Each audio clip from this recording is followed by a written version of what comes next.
Masechet Zvachim, on va étudier Bezrat Hashem le Daf Vav. On reprend environ à la 15e ligne, Iba Yaleu, aux 2 points. Iba Yaleu.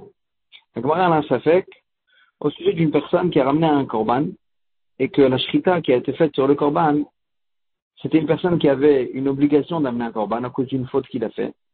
Et alors que quand il a fait la shrita sur le korban, il a eu une kavana à autre chose. Et là, la halakha, elle est qu'il doit ramener un autre korban pour, il est obligé de ramener encore un nouveau korban pour remplir son obligation de ramener le korban qu'il a été chayav. Maintenant, ce korban-là, qu'il a ramené qu'il a shrité avec la mauvaise kavana, ils l'ont sacrifié. Et la Gemara, elle a le safek, ils ont eu le safek, kiprou al mashebaou, ou lo kiprou. Est-ce qu'au moins, le korban qu'on a sacrifié, alors qu'on l'avait shrité avec la mauvaise kavana, est-ce qu'il lui a fait quand même une kapara sur la vera sur laquelle il devait ramener le korban ou pas? Ça veut dire que c'est vrai qu'il a l'obligation de ramener un nouveau korban pour remplir son obligation, mais peut-être que ça lui a déjà ramené le korban qu'il a sacrifié, alors qu'il avait shrité avec une mauvaise kavana, peut-être qu'il lui a déjà fait une kapara. Amar Rav Shisha Bred Ravidi, il a dit Rav Shisha Bred Ravidi, Mistabra de l'Okiprou. C'est logique que ça ne lui a pas fait une kapara. Pourquoi? Dit c'est le cas d'Atar Kiprou, parce que si tu penses que ça lui a fait quand même une kapara, Sheni, les Maouba, pourquoi il a besoin de sacrifier un nouveau korban? S'il a déjà eu la kapara sur la faute, il a plus, comment se fait qu'il a une obligation de ramener un nouveau korban, un nouveau? Mais, la Gemara dit, qu'est-ce que tu veux dire? L'Okiprou, que ça lui a pas fait une kapara. Ça lui a pas fait une kapara. Alors là, si c'est comme ça, lama ou karev. Pourquoi le premier qu'on a shrité avec la mauvaise kavana, pourquoi on l'a sacrifié? Pourtant, il a été shrité avec la mauvaise kavana et il sert à rien, il ramène même pas de kapara. Alors pourquoi tu le sacrifies? Donc la Gemara, en fait, a dit, de côté, tu comprends pas. Si tu dis qu'il lui a ramené une kapara, pourquoi on ramène un deuxième? Et si tu dis qu'il a pas fait une kapara, pourquoi on l'a sacrifié? Amar Ravashi dit, Rav Shisha Bred Ravidi, Achi Kakashale. La question de Rav Shisha Bred Ravidi, c'était ainsi. Et Amar Bishlama Loki Prou, si tu dis que, mettre le premier korban, il lui a pas ramené la kapara. Alors là, je comprends. Shelo lishmo, mikoach lishmo kaate.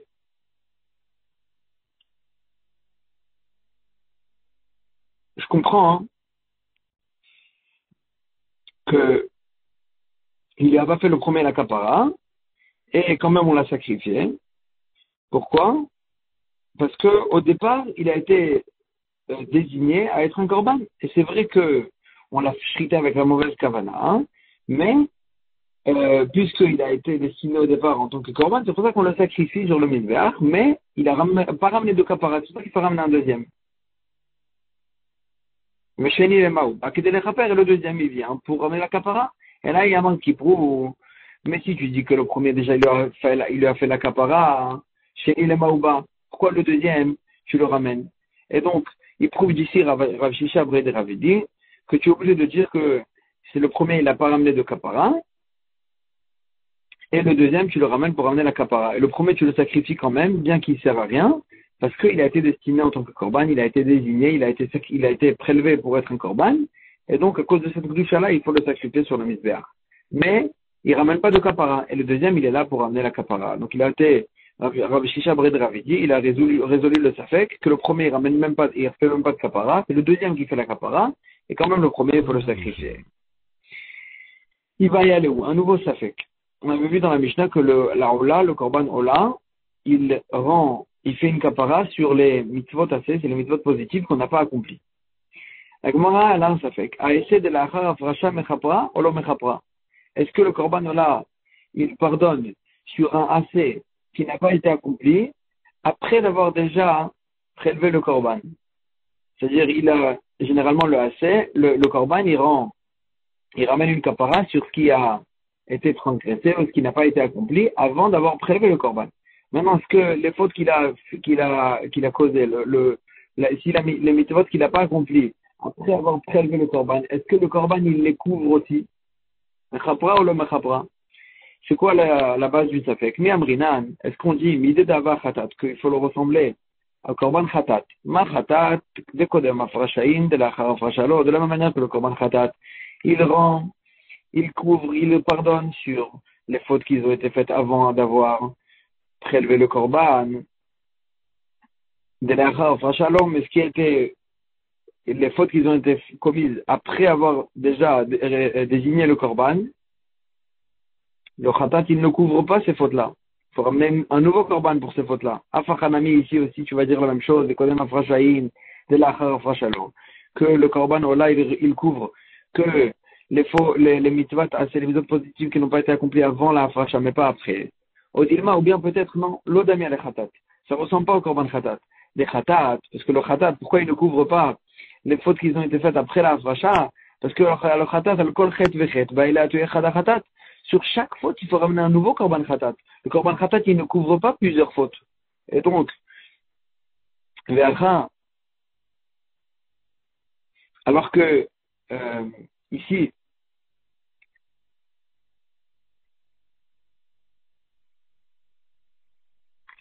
dans le korban ola, qui vient pardonner sur les mitzvot positives, kama asegabé,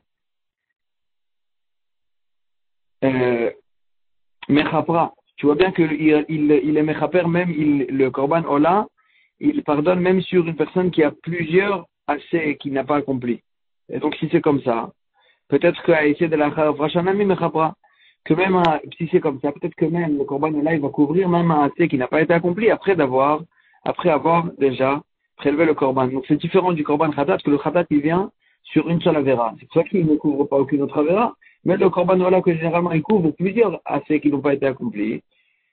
Peut-être qu'il va couvrir aussi le assez qui n'a pas été accompli après d'avoir prélevé le korban. La Gemara essaie de ramener une preuve. Tashma. Écrit dans le pasuk Vesamach Venirta. Écrit dans le pasuk, une des étapes du korban, il fallait faire la smicha, il fallait l'appuyer avec les mains sur la tête du korban, Venirta, et après écrit dans le pasuk Venirta, et ça va lui pardonner ce korban-là. La Gemara a dit Vechi smicha mechaperet, est-ce que c'est l'appui, la smicha, qui ramène la kapara? Va'alo en kapara el abedam. Pourtant, la kapara n'arrive que quand on a éjecté le sang sur le misbeach, comme ce qui dit le pasuk, qui a dam ou banef. Et j'ai chaper parce que le sang, c'est l'âme, et c'est ça qui va ramener la kapara à la personne, c'est le sang du korban, pas la smicha. Et là, matal mot de marvin samach venir. Pourquoi le pasuk qui nous dit, il va appuyer et il va avoir la kapara, les chaper. C'est pour nous dire que ça ramène la kapara, chez imasa les smicha, chez are mitva, que s'il a fait la smicha, un reste de la mitva, ça veut dire quoi un reste de la mitva? Ça veut dire qu'il a laissé, il n'a pas fait. Ça veut dire que s'il n'a pas fait la smicha, malé à la katoub kilou et le super. La Torah lui considère comme si il n'a pas ramené la kapara. Mais quand même, vekipé. Quand même, il a la kapara. Ça veut dire que la Braïta, elle veut nous dire que le pasuk qui nous dit, quand le pasuk nous dit, il va faire la smicha et il va avoir la kapara, il veut te dire que si tu ne fais pas la smicha, c'est comme si tu n'avais pas la kapara. Mais Behemet, elle dit la Braïta, Behemet, il a la kapara même s'il n'a pas fait la smicha. Qu'est-ce que ça veut dire? Qu'est-ce que la Braïta veut nous dire? Il n'a pas la kapara. C'est comme si il n'avait pas la kapara, mais il a la kapara. La Gemara a dit, Maïlav, n'est-ce pas que ça veut dire de kiper à assez de kodem afrasha, le kiper à assez de smicha, d'avele assez de la afrasha, n'est-ce pas? Que la Braïta veut nous dire que le korban, il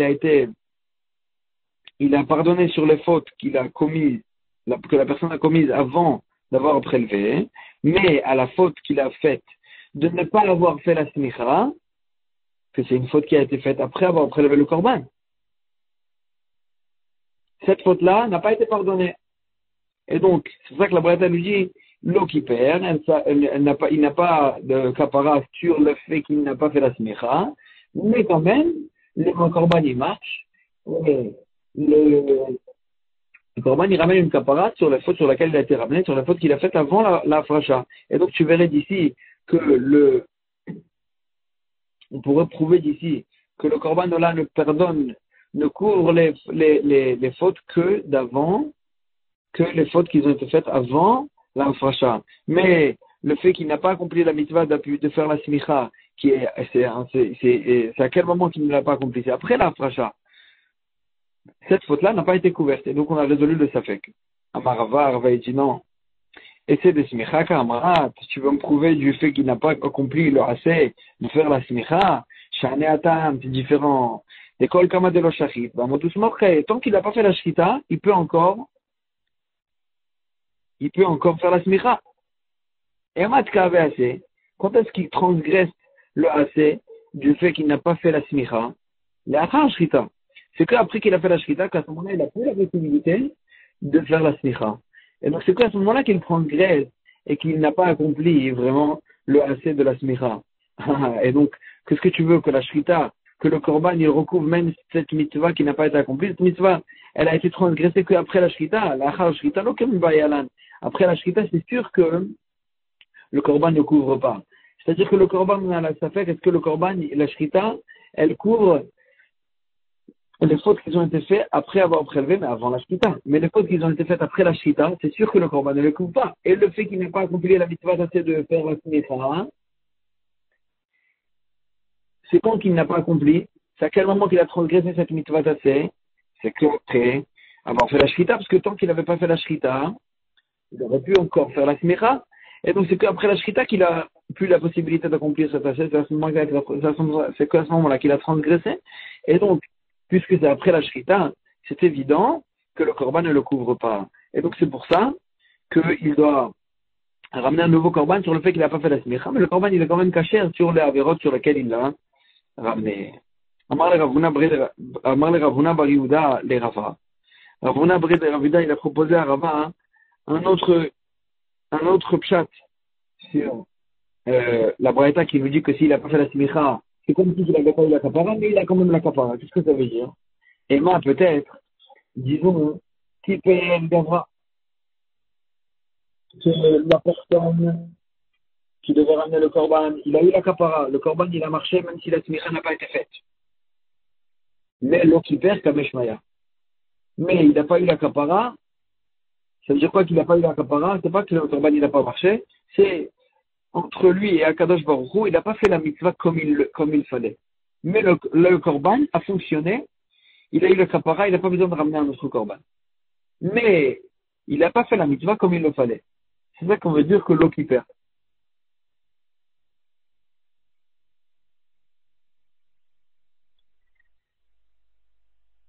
La Gemara, elle prouve qu'on a vu à un autre endroit ce langage-là qui veut dire qu'il fallait faire la différence entre la personne ou bien la mitzvah les quatre qu'il a.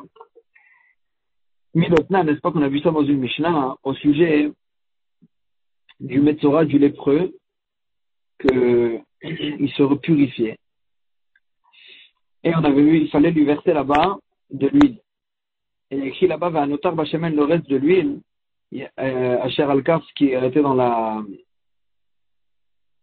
main du Kohen, il fallait le verser cette huile-là sur la tête du lépreux, et c'est comme ça qu'il aura la kapara. Va notar Asher al-Kaf, le chaper alav, les signes Hachem, pour avoir la kapara devant Hachem. Im Natan qui perd, s'il a mis cette huile-là sur la tête du Kohen, ça a marché la kapara.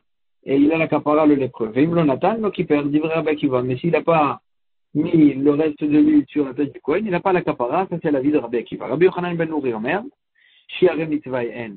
De mettre l'huile sur la tête du Kohen, c'est le reste d'une mitzvah.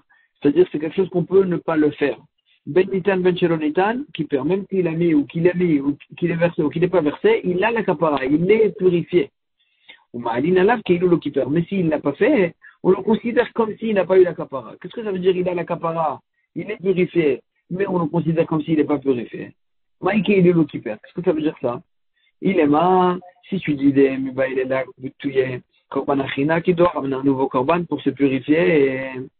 Ahmar, comment tu peux dire ça? Ahmar ben Natan ben Natan. Qui perd? Si tu m'as dit que qu'il est mis ou qu'il est pas versé, qu'il est versé ou qu'il n'est pas versé, ça a marché. Il a eu la kapara avec le korban. Il a été purifié, il a eu la kapara. Et donc ça veut dire qu'il ne doit pas ramener un nouveau korban. Et là, tu es obligé de dire le même chose qu'on a dit chez nous. Qui perd Gavra? La personne, elle est pardonnée. La personne, elle est quitte. Elle n'a pas besoin de ramener un nouveau korban. L'eau qui perd Kapeshmaya. Donc quand on a dit qu'il n'a pas eu la kapara, c'est entre lui et le ciel. C'est-à-dire qu'il n'a pas fait la kapara, mitzvah minamouchar, il n'a pas fait comme ce qu'il le fallait, mais que ça a marché quand même Bediavad. À Hanemi, ici aussi chez nous, tu peux dire la même chose. Qui perd, quand on a dit que qui perd, ça veut dire qu'il n'a pas ramené un nouveau korban. Même s'il n'a pas fait la smicha, ça a marché.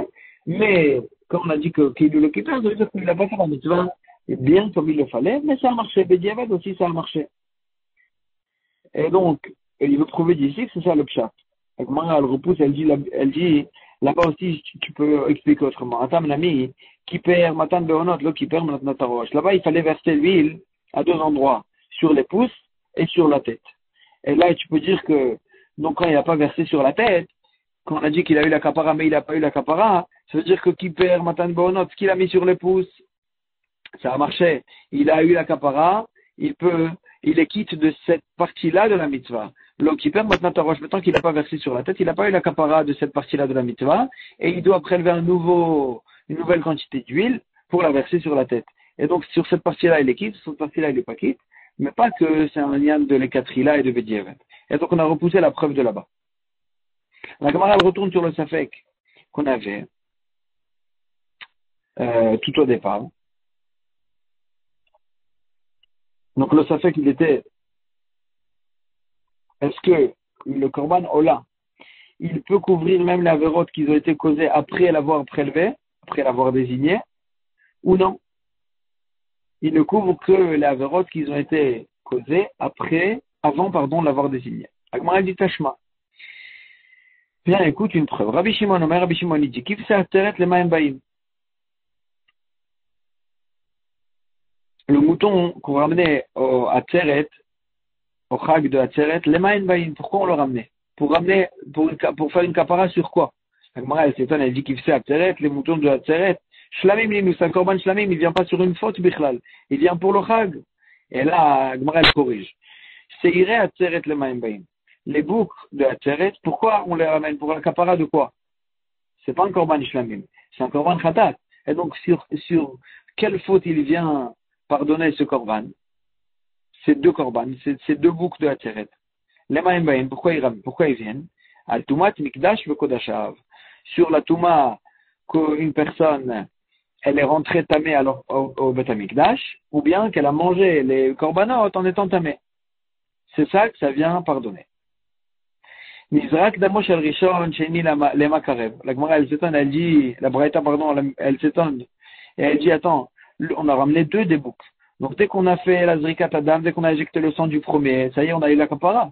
Et donc Sheni Lema Karev, pourquoi le deuxième on le sacrifie? Pour pardonner sur quoi? Réponse. Al Touma Sheura Ben Zelze. Pour une Touma, pour une personne qui serait rentrée au Beth Amikdash tamé, entre les deux, Zrikat Adam. Après avoir fait la Zrikat Adam sur le premier, il y en a un qui, de nouveau, il a fait cette Avera, et la Zrikat Adam du deuxième, elle viendra pardonner sur ça. Et mort meata, si on craint qu'à chaque instant, il y a eu cette Avera, disons maintenant, les Bnei Israël, ils auraient été aptes à sacrifier des korbanot à chaque instant pour avoir la kapara sur la avérote de chaque instant. Et là, chez Chister Hakatou, la Torah nous a économisé les korbanot, elle nous a pas obligé de faire ça. En tous les cas, tu vois bien, que la Zrikat Adam du deuxième, elle ramène la kapara sur quoi? Sur une faute qui a été causée juste avant la Zrikat Adam. Pourtant, c'est quoi? Ici, c'est quoi? C'est de la Frasha avec un mechapra. C'est un assez qui a été causé après l'avoir prélevé, parce que le deuxième korban, les deux korbanettes, ils ont été prélevés, désignés en même temps. Les deux séirim, les deux boucs, ils ont été désignés en même temps. Et juste, on les sacrifie l'un après l'autre. Et donc, forcément, que la zéra pour lequel on ramène le deuxième, elle a été causée après l'avoir désigné en tant que korban. Avec la mechapra, quand même, le korban, il couvre aussi cette avéra. Agmar, elle répond, elle dit, t'as raison. Si ils ont désigné les deux korbanot, les deux boucs, au même instant, et juste, on les sacrifie l'un après l'autre. Alors là, t'as raison, tu pourrais prouver d'ici. Mais ici, de quoi on parle? Qu'on les a sacrifiés, on les a désignés, on les a sanctifiés l'un après l'autre, et la kapara du deuxième, elle vient couvrir les avérotes, la touma qui s'est passée entre les deux afrashot, pas entre les deux zrikat adam.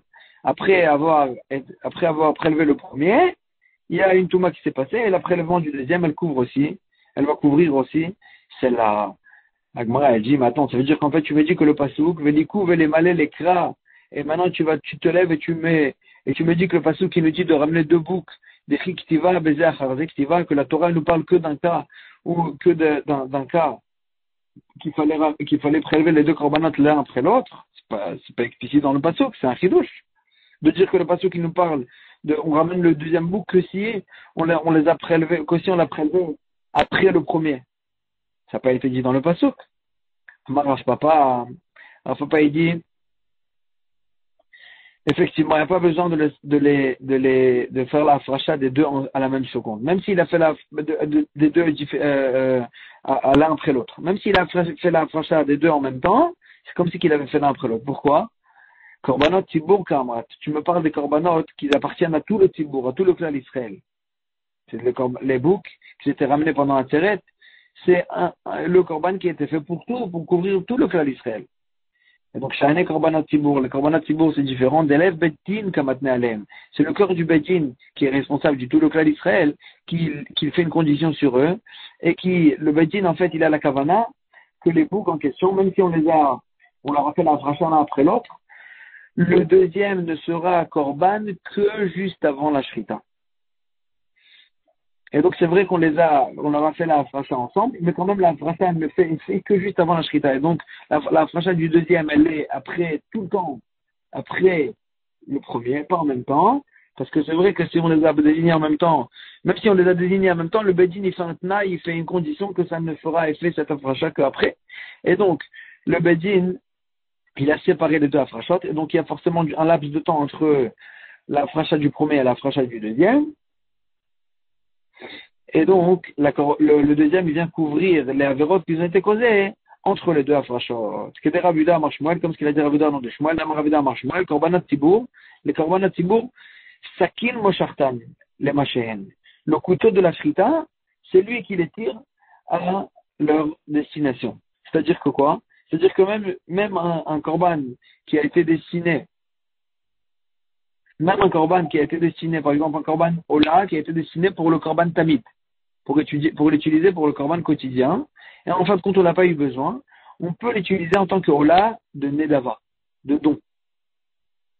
Pourtant, tu changes la destination du korban, il te dit, non, le korban, le Tibour, il n'a pas de, il a pas de fracha, il a pas été, la fracha qu'on a fait pour ça, ça ne marche pas. Parce que c'est que le couteau de la shrita qui va décider qu'il a été pour cette destination. Et donc, tant qu'il n'a pas été shrité, on peut l'utiliser pour un autre korban. Parce que c'est en fait le Bedin qui décide dans leur cœur que le korban à Tibour, c'est eux qui décident sur eux, sur les korban à Tibour, c'est eux qui décident, et donc ils décident sur ça que c'est que en faisant la shrita que la destination de ce korban allait faire effet. Amar le Rav Yosef Bred de Rav Shmuel, les Rav Papa, il pose la question à Rav Papa, ou Mitle le Rabbi Shimon, est-ce que Rabbi Shimon il pense cette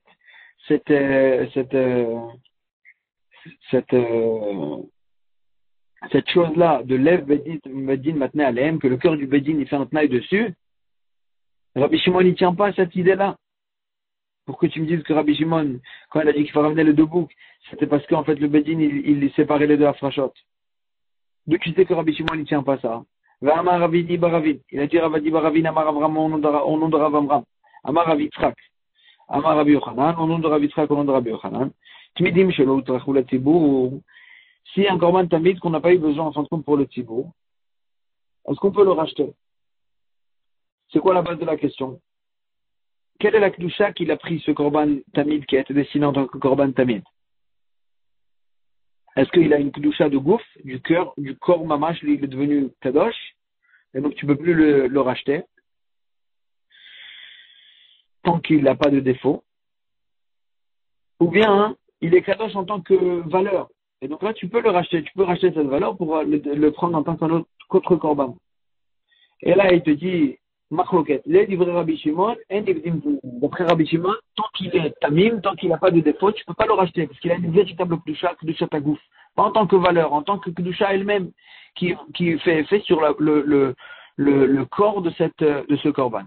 Mais les livrés Chachamim, d'après Chachamim, Nivdim, tu peux les racheter même quand ils n'ont pas de défaut, parce qu'il n'a pas de véritable kedusha. Pourquoi?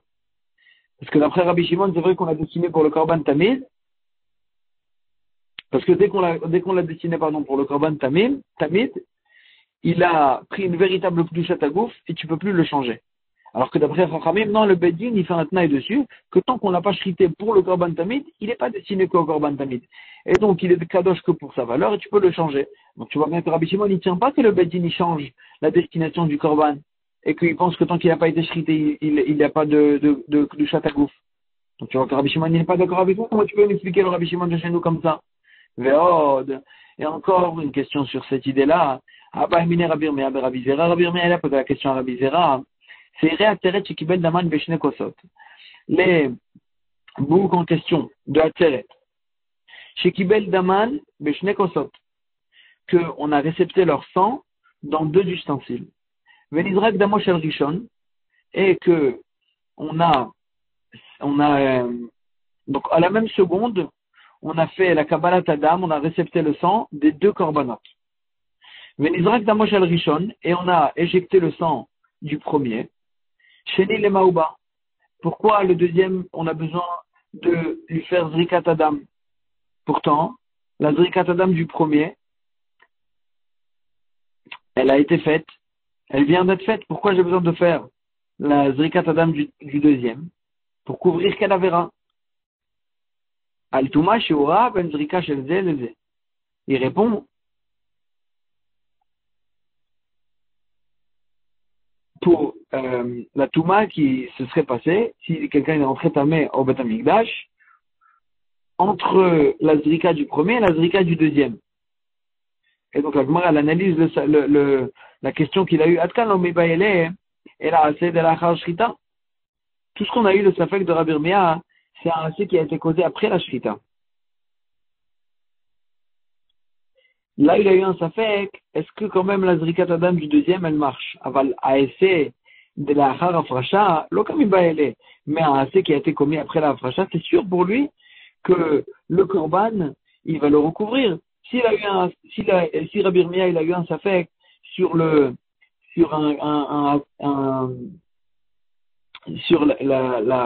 Avera, la Touma qui a été causée entre la Zrikat Adam du premier et la Zrikat Adam du deuxième.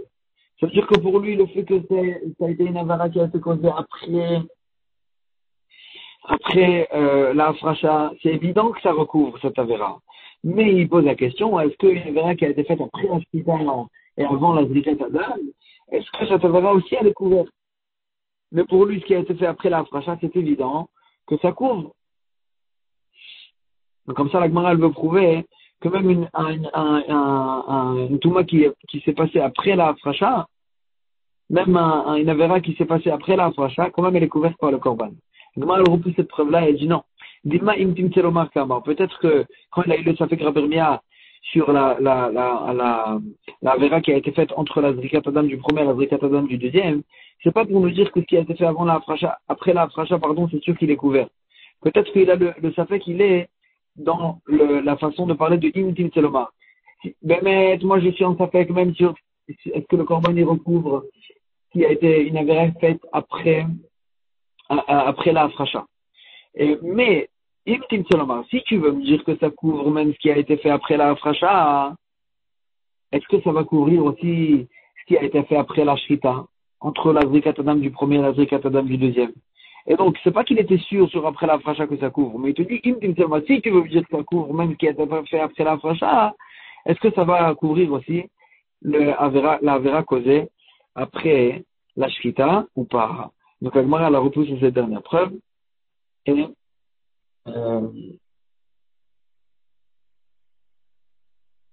elle reste en fait en question sur ce safek-là. Donc, ça a été ici pour aujourd'hui.